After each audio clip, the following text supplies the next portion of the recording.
দিনের শেষে আমাদের বাসার সবচেয়ে ব্যস্ত সময়টাই হলো বাচ্চাদের ঘুম পাড়ানোর সময়। আমি সিরাতকে ওর সব পুতুলগুলো গুছিয়ে রাখতে সাহায্য করছিলাম, এদিকে ওদের বাবা সাহিরকে পানি খাওয়াচ্ছিল। দুইটা বাচ্চা দুইজন মিলে সামলালেই একজনের উপর বেশি প্রেসার পড়ে না এবং কাজও ইজি হয়ে যায়। আমাদের সব কাজ শেষ, এখন বাচ্চাদেরকে সুন্দর করে ঘুম পাড়ানোর পালা।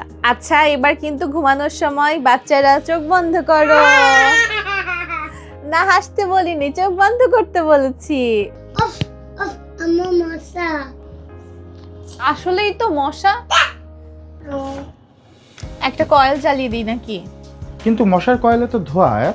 সেদিন পড়লাম একটা মশার কয়েলের ধোঁয়া 75 থেকে 137টা সিগারেটের স্মোকের সমপরিমাণ PM 2.5 রিলিজ করতে পারে। তাহলে কি করা যায়? আচ্ছা, ওই দিন মিমাপুর বাসায় যে একটা স্মোক ফ্রি সলিউশন দেখলাম। Good night. আচ্ছা হ্যাঁ, ওইটা ট্রাই করা যায়। দেরি না করে আমরাও আমাদের বাসার জন্য গুড নাইট নিয়ে আসলাম। এটা কিন্তু ব্যবহার করা খুবই সহজ, রিফিল লাগিয়ে সকেটে প্লাগ ইন করলেই হয়ে গেল। এটার বিদ্যুৎ বিল নিয়ে একটু টেনশন ছিল, বাট পরে দেখলাম প্রতিদিন 8 ঘন্টা করে মাসে 30 দিন ব্যবহার করলেও বিল আসে মাত্র 8 টাকারও কম। এটা কিন্তু বেশ ভালোই কাজ করে।